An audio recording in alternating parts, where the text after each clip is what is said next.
And good morning, ladies and gentlemen, on Tuesday. Glad you're here for Ask the Theologian. Welcome as we take your biblical, theological, and worldview questions. And I bet, I bet we have a grand time doing so today on this Tuesday. Full week of broadcasting. Look forward to having you for Tuesday, Wednesday, Thursday, Friday, and all the good things that are going on. I appreciate it. checking out the answers. I mean the questions. Do I have? Let's see. I do. I should be set up. I had to rush today. And so I've got a garbage moment I might save here for just a moment because I'll have to bring it up. We'll get it in. We'll see how the questions go. Happy to get started today. Here we go. Let's start with our friend Rottweiler. I'm not sure where Rottweiler's from, but I'm glad you're here, Rottweiler, and thanks for being here. And would love to get to know you. Everybody needs to know a Rottweiler and be on the friendly side. What's your position? The question is, what's your position on annihilationism, and does the ultimate ending for unrepentant sinners truly matter? Okay. My position on annihilationism is that I do not hold to that position. Annihilationism is, let's see if we can pull up some common understanding of annihilationism. I'll say annihilationism is that when a lost person, within Christian circles, annihilationism is when a lost person dies, they are annihilated. They cease to exist. There are various forms of annihilation. Sometimes they would say, well, they have a short time of punishment and then they cease to exist, maybe at the second coming or the end of the millennium. But at some point out there, they cease to exist, whether it's immediate or it's later, or whether they have a soul sleep and then they rise for a resurrection and then they're sent to annihilation. There are various forms of it. Let me say that soul sleep and annihilation are two different things. Even though sometimes similar and sometimes related, they certainly are two different things. And then outside of Christian circles, I think also we would say that there are those who believe in annihilationism. In fact, probably the atheist form of annihilationism, which I don't think is what Rottweiler is speaking of, the atheist form of annihilationism is that all people just cease to exist. But let's go to the definitive source on modern theology, and that would be Wikipedia. The only reason we'll go to Wikipedia is because it will tell us what word on the street is about annihilationism. And so let's check that out. But my position is I don't hold it. Now let's check it out. Here it is. Annihilationism in Christianity. Annihilationism, known as extinctionism or destructionism, is the belief that after the last judgment, all unsaved beings, all fallen angels, all of the damned, and Satan himself will be totally destroyed so as not to exist, or that their consciousness will be extinguished rather than suffering everlasting torment in hell, often with the synonym of the lake of fire. Annihilationism stands in contrast to both to the belief in eternal torture and the suffering in the lake of fire, and the belief that everyone will be saved, universal reconciliation, or simply universalism. So that's that. I think that's a decent presentation of what Christian annihilationism is, that the lost will eventually cease to exist. Now, I do and would disagree with that position. Let's pull up Revelation, Revelation chapter 20, and look a little bit at what is given here in Revelation 20. So we have, the dead in Christ reigned 1,000 years. The rest of the dead lived not again. Lived not again. I would say this at least means that there is not an immediate annihilationism.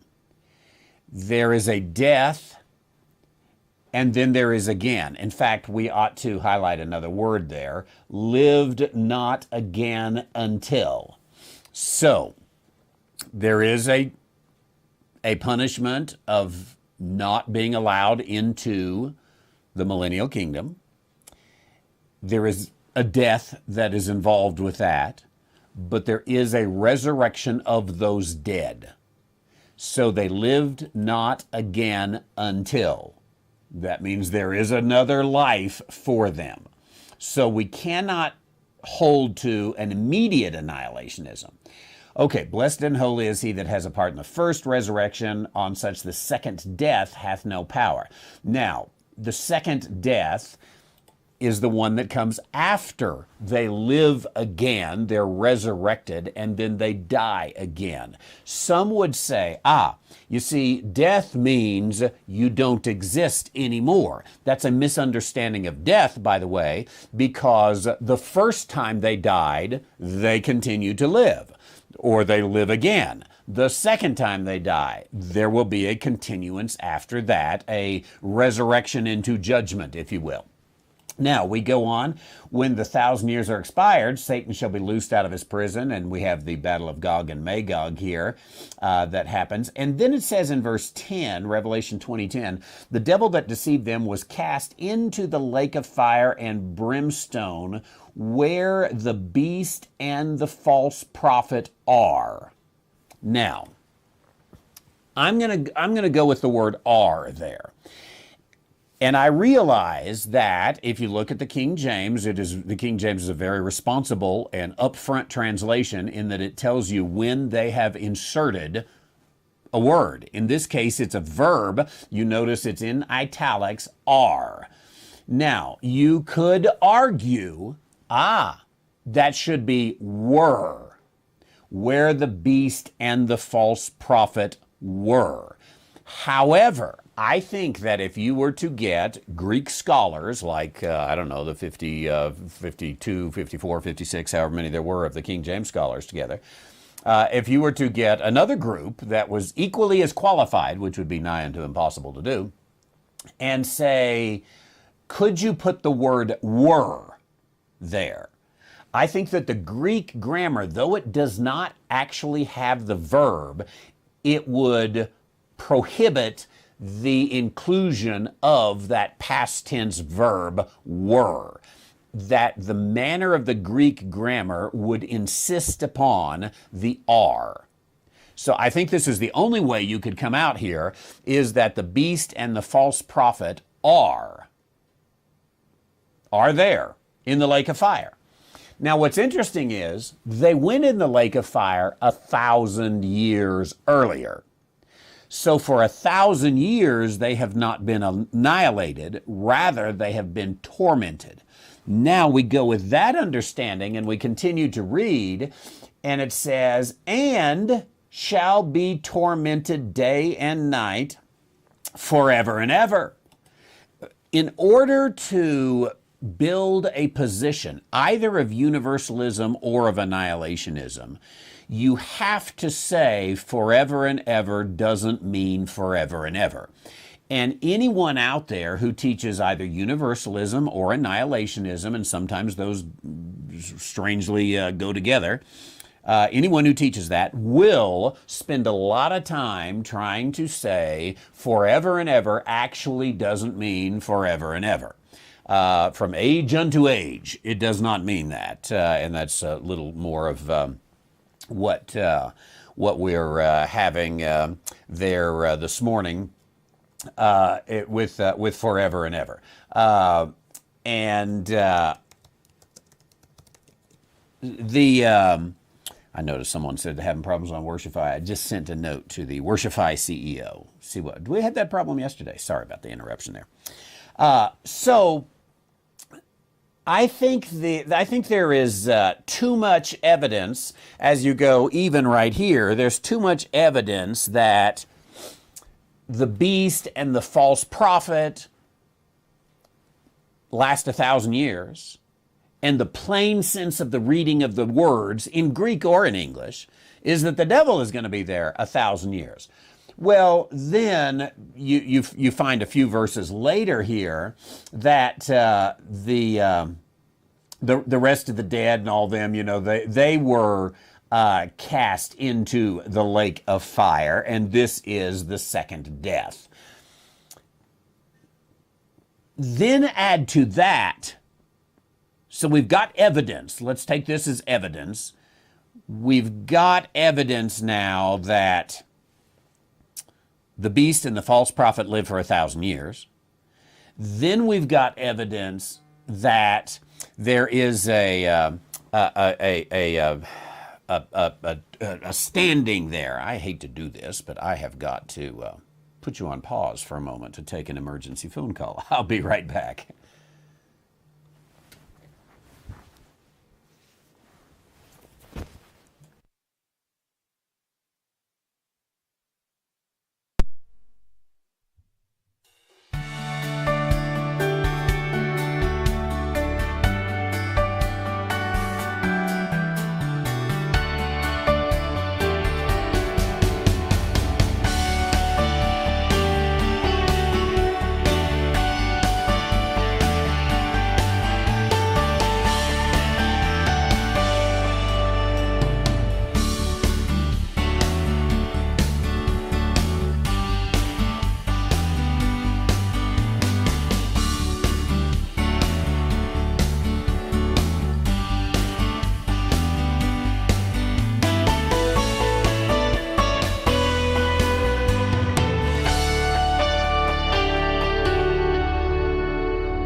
Okay, ladies and gentlemen, I'm back. Sorry about that. I had a little business going on today, and I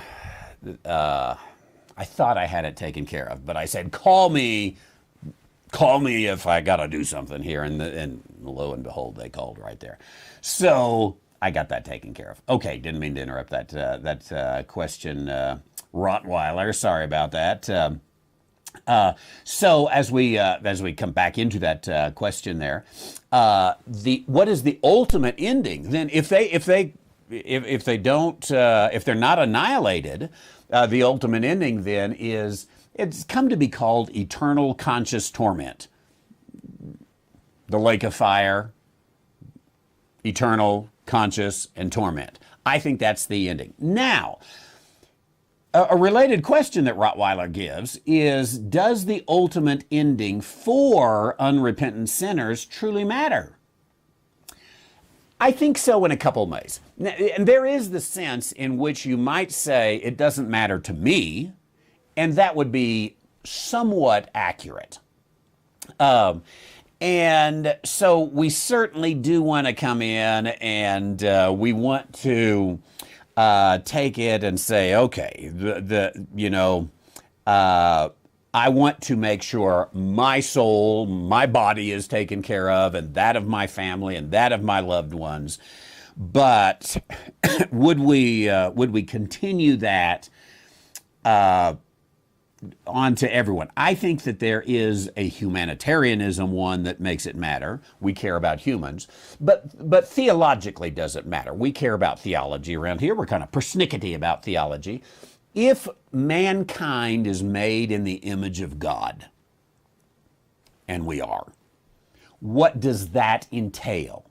I think it entails, among other things, it entails an eternal nature of the soul. And therefore, I think we would have to come and say, there is a theological problem if God just snuffs that out. Is it really in the image of God if you can snuff it out? So therein, I think, lies a problem, which, granted, that's a theological discussion, which probably, is not going to be had just on the in the normal scheme of things, but for persnickety thinkers, it certainly is going to happen. It creates a theological scenario of God and man, the nature of God and the nature of man, that I think becomes problematic. Thanks for that question once again. Sorry for the little interruption that took place there. Appreciate all of that. Let's go to, once again, I'm going to pull this discussion up and bring it in. Let me see. I think I can. Can I do this? Well, I'm just going to copy that. Okay. And then I'm going to come over here. Some people have a staff that does this. There we go. With that, I want to leave the name off this. That's why I had to do a little cut and paste.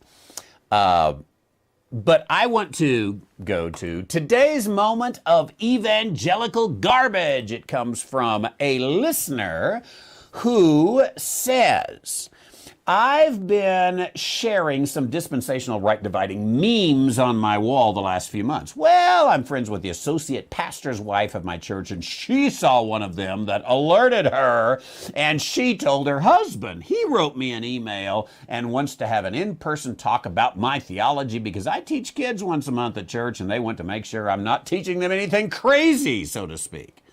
I'd love to talk to him about dispensationalism, but the problem is that I'm terrible trying to explain anything and bad at having conversations with people in general, so I'm afraid I'm going to make not going to make any sense and just make my situation worse. I feel like crying because I'm so passionate about studying and understanding my Bible, and they're questioning my theology. Okay, let's look at that from a couple of angles. One, it's kind of a pastor's job to question your theology, especially if you're teaching children. So, yeah, okay, let's just say we're okay with that. But I wonder, first of all, if this is not like, I don't know, like we see in social media, for example. If you say something that is pro-Trump, or if you say something that is that doesn't go along with the line that there was an insurrection on January the 6th, or you question the the clot shot or whatever it might be, all of a sudden fact check. But if you tell the truth, or let me turn this around. If you tell a lie that puts someone else in a positive manner, as long as it goes along with the social media agenda, nothing to see here. Moving along. So I wonder here if we should look at this as the pastor just saying, I like to see the spiritual development of my church members, and I'd like to talk about some of these things.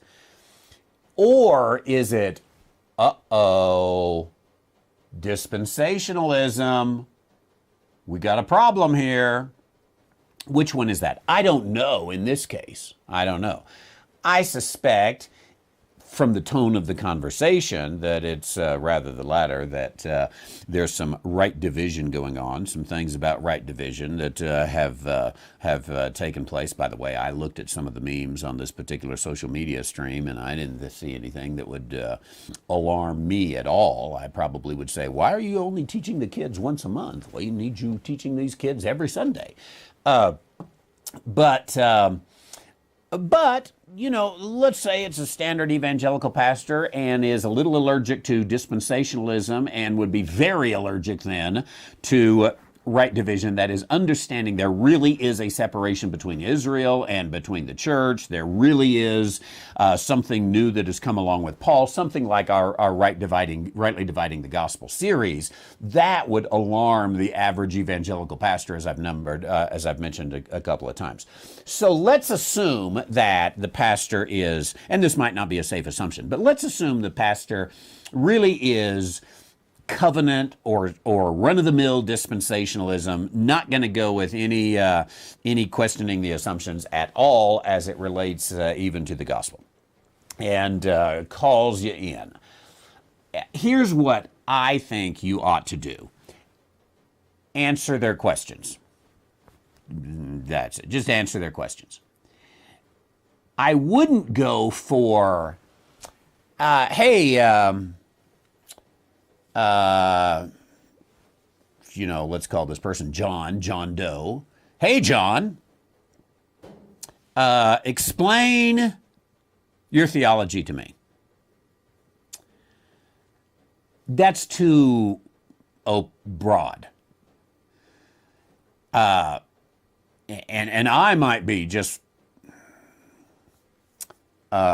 cranky enough that if I were asked to explain my theology, I would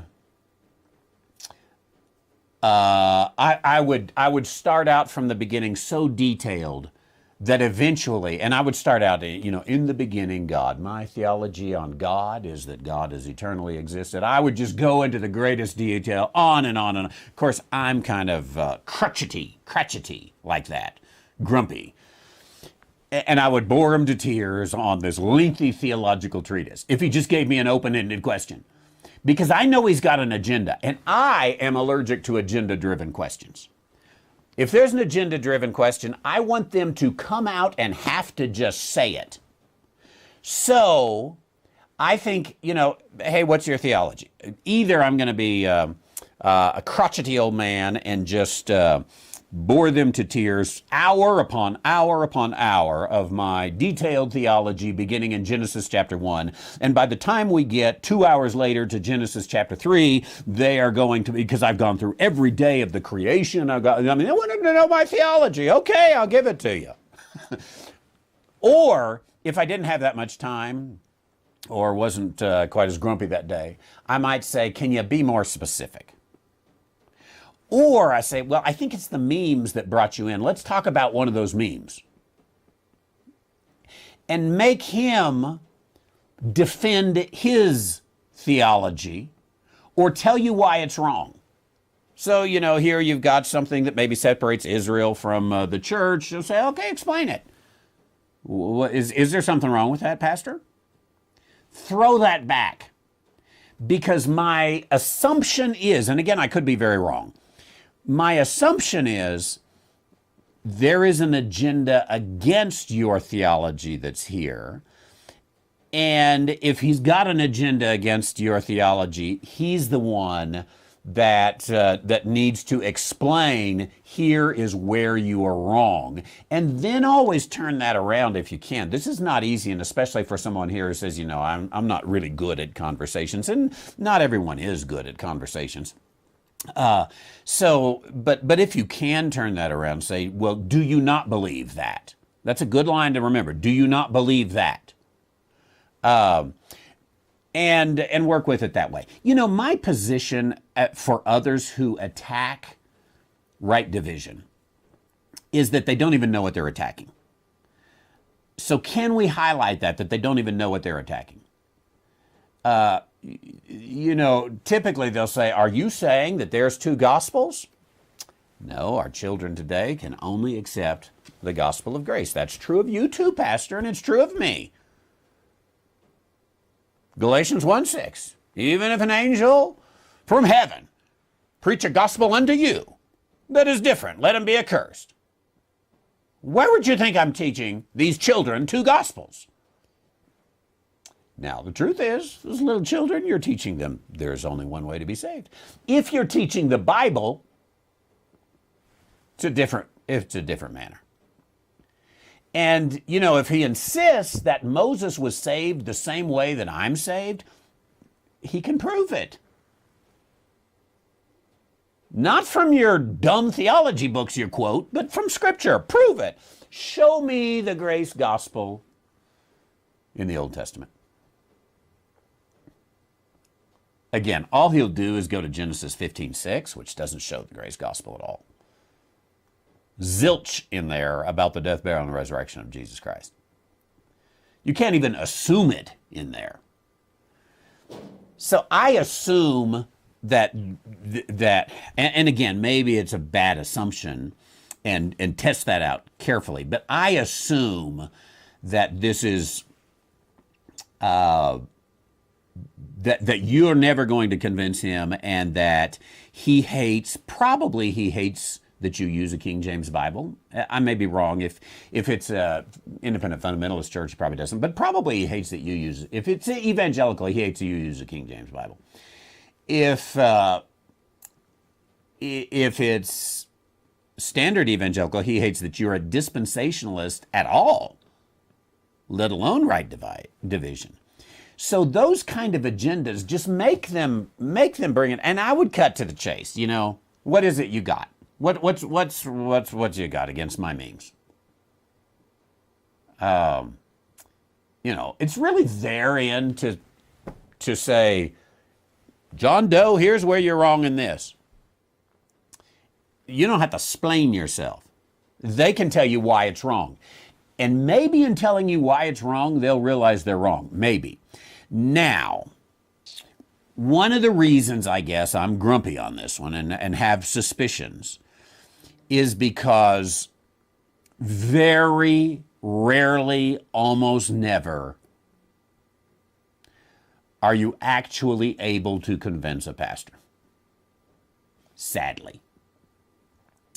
So, as a matter of fact, I noticed Deb has a comment here. I haven't read the whole thing, but I can see a couple of glances at it to guess what it says. Let's read it. I can completely understand this person's position. My theology was questioned, and I wasn't given a chance to explain. My IP address was even blocked from being able to get to their website. It wasn't a church, it was an online teaching group that I was kicked out of. I say, walk away, they won't listen anyway. And sadly, that's the experience of way too many people. By the way, if you want to test out an online ministry and see if they're really a teaching a theology ministry, disagree with them in the chats or in the comments. I leave up disagreements. I don't always engage in them, partly because of time, whatever. Sometimes I engage, sometimes I don't. But I just leave them there because I figure, let's say Deb just really doesn't get it, and Deb comes in and, puts some comment under a YouTube channel or something like that, a YouTube broadcast that says, Randy White is the biggest heretic the world has ever known. He believes that angels have green skin, and besides that, he's bald. Okay. It doesn't scare me. I'll let others engage. I might engage. I might be like Paul, Of all your charges, I'm guilty of one.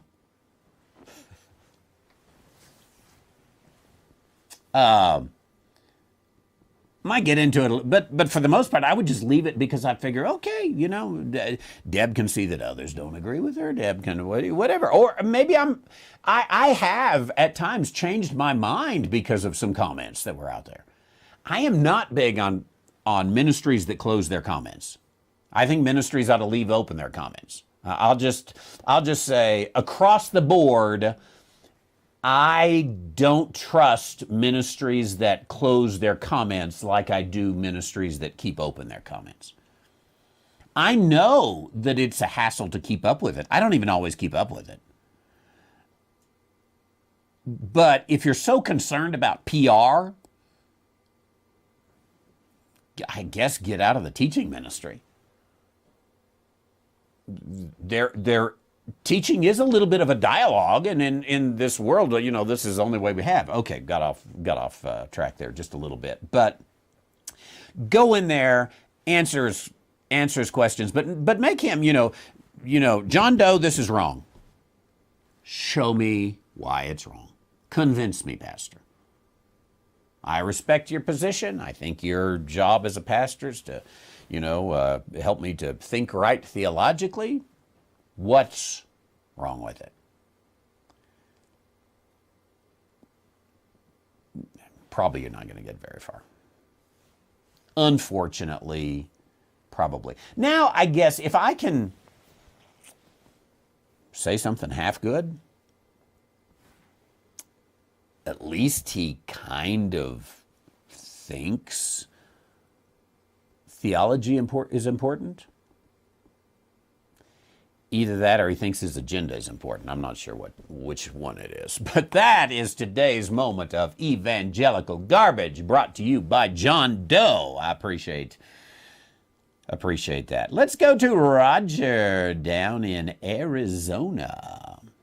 Has a Galatians Chapter 2 question. And let me pull that up here. Galatians 2:17 through 19, he says, is a bit confusing. Can you please clarify? I'm going to stop right there. Roger has some explanation we'll get back into later. But I always kind of like to not really read all that because that influences my thinking. So we're just going to stop right there with the beginning, see what the scripture has to say. But let me say, Galatians is both the simplest book and the hardest book. It was the best of times, it was the worst of times.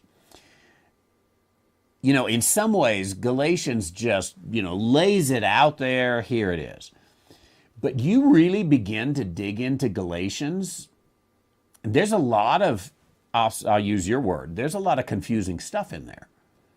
When I taught Galatians, and it's not been more than a couple years ago, the materials on our website, randywhiteministries.org, I did the whole thing verse by verse. Then I immediately came back and did the whole thing kind of passage by passage. And then I came trying to do the book of Galatians in one sermon. I'm not sure even at that, so basically going through it 3 times, I'm not sure even at that I got it all completely right. One of these days, when I'm old and mature, I'm going to go back to it and say, I really would like to understand Galatians better. I want to get the whole thing. I want to get every verse. I want to get every line. I want to get every word. I want to understand that thing inside and out. I understand the message of Galatians, and I love the message of Galatians, but some of the details do get rather difficult. So let me say, even before we read Galatians 2:17 through 19, I'm not surprised that you say, okay, that's a bit confusing. Can you clarify?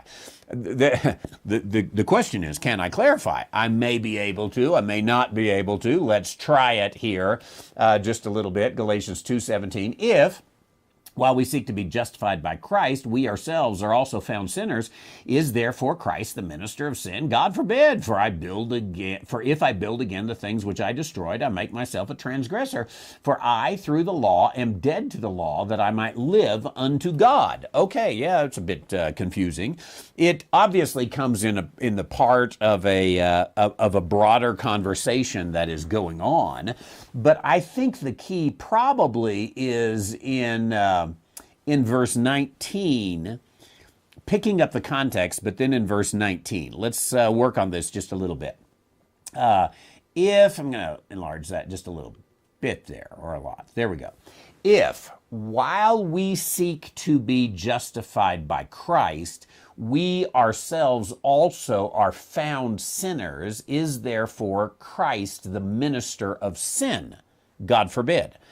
Now, the way he answers that immediately and bluntly, God forbid, he's saying this is a preposterous idea. And I think we got to catch that. So let's go back here. This issue right here, the heart of the verse, while we seek to be justified by Christ, we're found to be sinners. Christ is the minister of sin. God forbid. I think in the context, put this out there and see if it works. I think in the context, he is saying,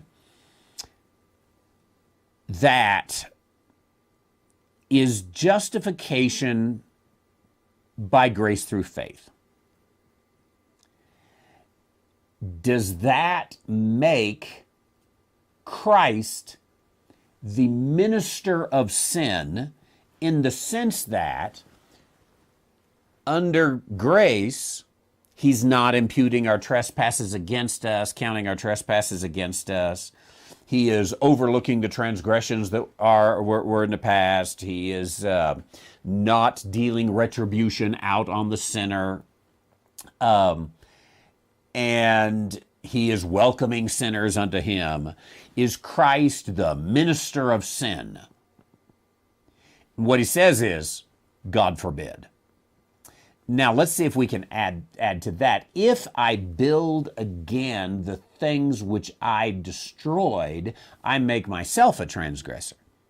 So I think he's saying, I can't go from teaching grace and then bring law back into it. By the way, this is what the majority of Christendom does. Certainly Calvinism does. It's all the grace of God, thou shalt not. They teach grace, and then they come back and say, oh, but the law is required. The law is the proof. Paul says, I'm not going there. Because, again in verse 20, if I build the things which I destroyed, I make myself a transgressor.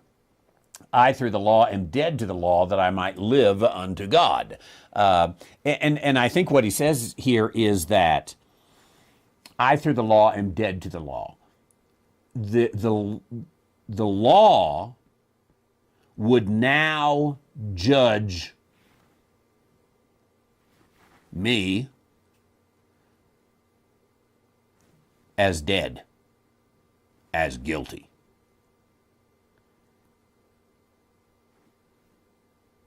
So now, there's no sense living to the law anymore. I'm done with the law. I'm dead to the law. It's not mine anymore.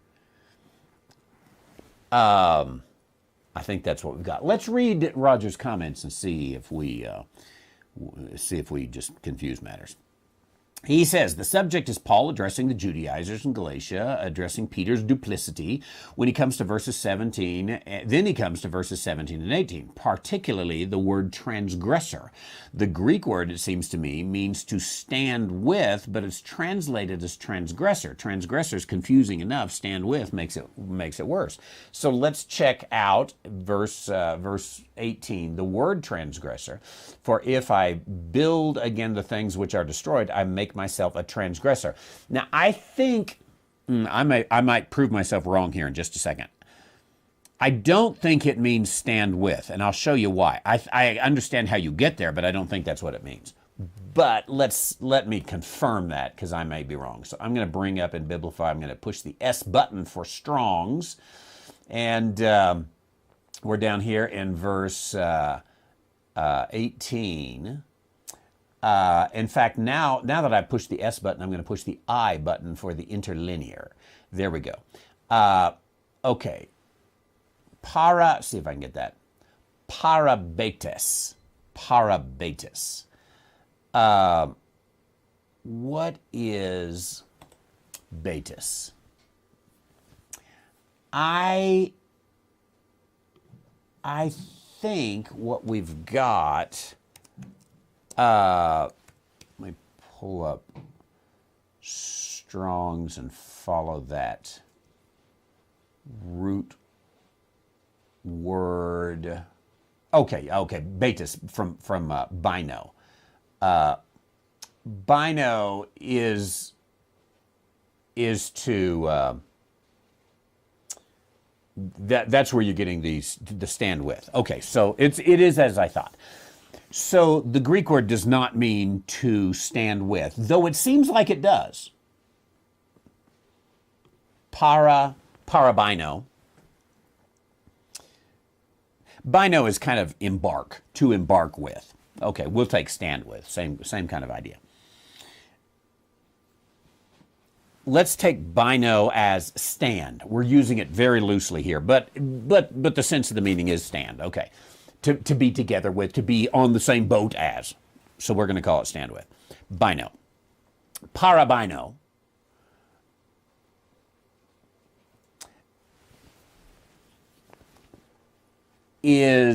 that's where you're getting the with. Bino, stand, para, with, or next to, stand together with. However, para is almost always, it brings the idea of not being with. Let me give you an example. Let's use the boat, because bino is like embark. It would talk about a boat. So you come up to the dock, and here is the boat. And the captain says, I don't know, what does he say, all aboard? That seems like a train illustration. He says, get on. You say, I'm going to stand here, Parabino. You're on the dock. The boat's here. You are next to. And the boat sails away. You're left behind. That's the meaning of the word, which is why then it is translated again in verse 18 as a transgressor. You're not on board. You are right next to it, but you're not on board. So to come alongside with. Now this gets confusing because, I don't know, we get Paraclete, the Holy Spirit, to come alongside with a call. The Holy Spirit is not the call, he's just using a call. It's always that right next to idea. And in some cases, it is a positive thing, like parakletos, paramuthos. It's from where we get Barnabas. Paramuthos, Barnabas, you work at it enough time, make slight changes, you get to Barnabas. That's to come alongside with a story. And it's called an encourager. Now, why isn't it called a discourager there? It's one of those weird prefixes that sometimes is negative, sometimes it's positive. But I think it depends on the word that it is attached to. Would it be a very different thing to be right on the boat as to be right next to the boat? Yeah, it would be a very different thing. So there's where you have to look at it and really analyze that closely to determine, is this going to be positive or negative?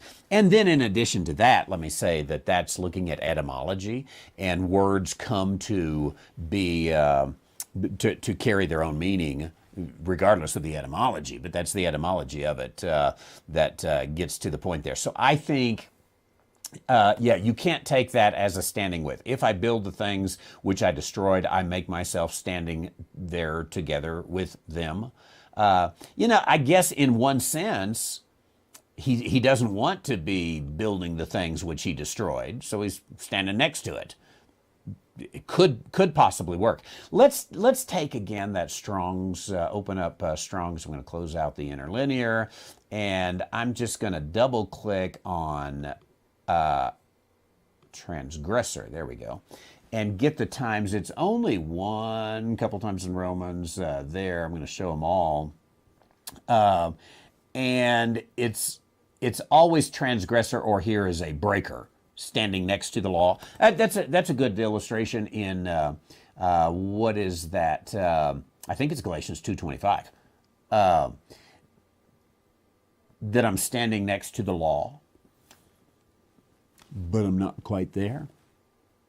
Like, let's say you're driving down the interstate in Arizona, the speed limit is 75, because out west it's 75, and you're driving, 75 miles, you're driving on the interstate at 75, the speed limit is 75, but you're going 80. And, well, let's even pretend like you're going 76, and it's the last day of the month. And there's a quota by the state police, and they haven't met that quota. So they set the radar down to 76. Reverend Roger says 75. You are going 76. Well, I was right next to it. Sorry. Word from on high is got to increase the state revenue, got a Democratic governor now, so we got to have all the money we can get because we spend it left and right. So there's a fine. You go to the judge. Judge, I was going 76. Reverend Roger, what was the speed limit? 75. But I was right next to it. Then we'll give you the fee for being right next to it. But we won't let you off because you weren't on it. You were standing next to the law, which means you're a breaker of the law. That's how I would describe it right there in that. And now, still, I would say, still somewhat of a confusing little section of Scripture that comes about there, and so you've got some difficulty there. Thank you. Let's go to, I've got an old question. Every now and then questions get so old that I just sort of move on, because especially if I can't catch up, but I always leave them there to go back to someday. And here I got a question from Rich in Poca, West Virginia, although I believe right now he's in Florida. Sunny Florida. Was the King James translation inspired? There's an easy, simple question, right? And a great debate over it. I would not use inspired. If you're talking of the same way that, I have my Bible open here to the Gospel of Luke. If you're talking about the same way that Luke was inspired, then I would say no. Jim's thinking like a defense attorney. Who calibrated the radar and when was it calibrated?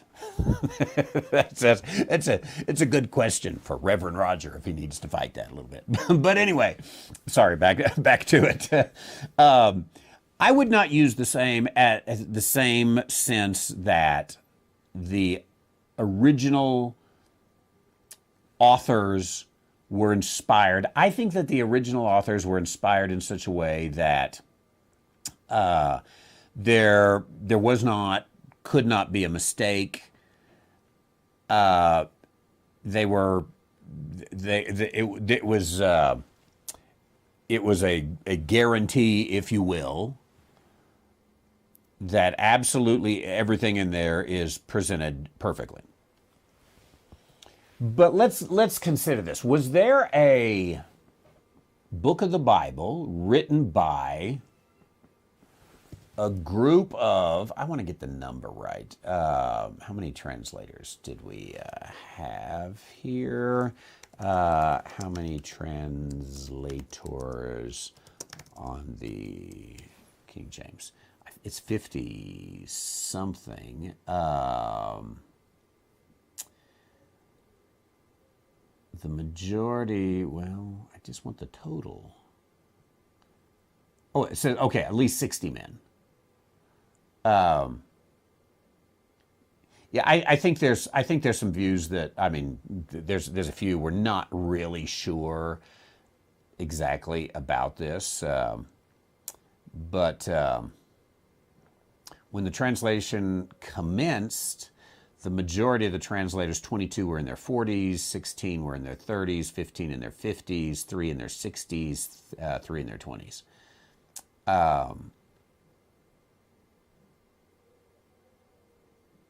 And that's when it began. Let's call it 60, just for fun. Is there a Bible? Is there a book of the Bible written by 60 men? No. They're all by one. So one man getting everything perfectly right takes a work of God. And this is taking information of which some of they may have been an eyewitness, but a lot of it, they weren't an eyewitness. And yet they got every single thing right. That is biblical inspiration. Now, let's take a group of 40, 50, 60 men who are all very gifted linguists, and they are working by committee in the best sense of the word, in that they are going and their job is not to write anything. Their job is to take a Greek word and get it into an English word. Take a Greek sentence and get it into an English sentence. Take a Greek context and get it into an English context. Is it possible, without the inspiration of God, to accurately translate from one language to another language without error? I think so. Yeah, I think if we were to take Homer's Odyssey and we wanted to get an error-free translation of Homer's Odyssey that was exactly representative in the English language of what Homer's Odyssey was in the Greek language, or, the Iliad, whatever. If we got the right linguist and we worked on it enough, and these guys worked on it, what was it? Let's call it 10 years that they worked on it. So if we got 60 of the world's best linguists to take the best documents we've got of Homer's Odyssey, they could get an exactly perfect translation of Homer's Odyssey. That wouldn't be inspiration. That would just be checking, double checking, having a discussion, coming to a consensus that, yeah, there is no better word to do that. They might put a marginal note sometime saying, 60 of us discussed it, and there were 20 who thought you could go this way. Okay, we'll put that in the margin. And it would be, I'll call it an inerrant translation. Nobody could ever go back and say, wrong word, wrong word, wrong word. So you don't need, Scott mentions in the comments, double inspiration, Ripplinger doctrine. You don't need double inspiration. You need good linguists. Again, their job is not to come up with anything. Their job is not to write anything. Their job is to get from one language to another language. I am convinced that can be done with 100% accuracy, under the right circumstances, obviously, without any kind of divine guidance or inspiration. Because that's the brains God's given us. You study, you work, you can do it. It's a skill, human skill, mental skill, and it can be done. The chances of one guy doing it are not that great. My friend Darby, I like the Darby translation, but I don't even a great linguist like Darby, one guy, he needs somebody saying, oh, you're forgetting this flavor, you're forgetting this air, you got a little tired. Robert Young, whoever it is.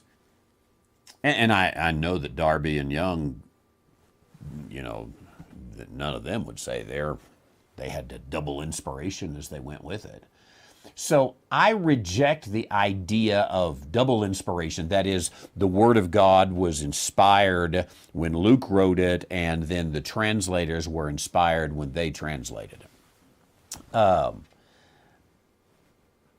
the modern translations, by the way, even let's say the New King James, which use the same underlying text, so we don't have the textual issue there. But the New King James, they didn't have near the standards nor the qualifications. And it requires standards both in the English language and in the Greek and in the Hebrew and in the Aramaic. And the modern translations didn't do that, even if they're based upon the same text, which most of them aren't. Most of them are based upon a corrupt text. So was the King James translation inspired? Not if you mean divine revelation or divine inspiration.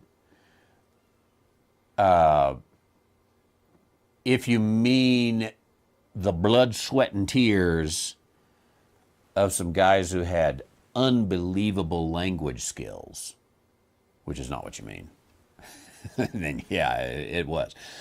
I'm comfortable saying that every single book, every single chapter, every single verse, every single word of the King James, you could offer some suggestions that might even have some merit. But if you presented that to the King James translators, they say, we discussed this and here's the reason we chose this other word.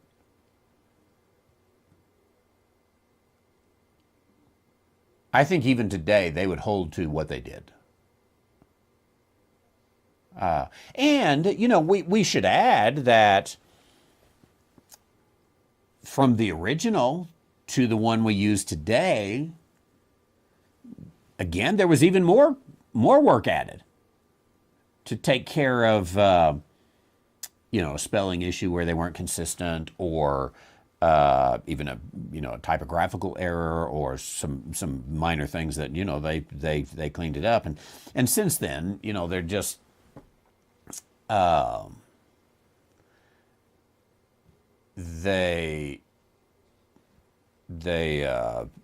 nothing more to clean up.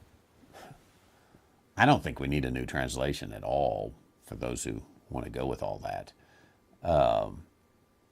I don't think we could put together 60 linguists of that caliber today. I don't think they exist. And that's a sad thing on us. I think the academy, the university, is kindergarten compared to where it was there. Especially in the classics, the traditional liberal arts.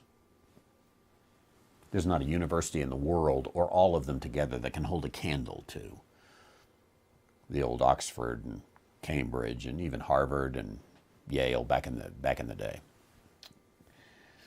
Okay, thanks for the good question there. I appreciate all of that. And now I'm out of time. I very much appreciate you being here. We'll be back tomorrow, twice tomorrow, and look forward to that.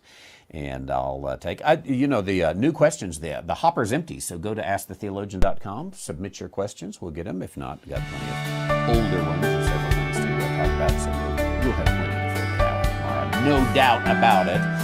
But thanks for joining us here today. RandyWhiteMinistries.org.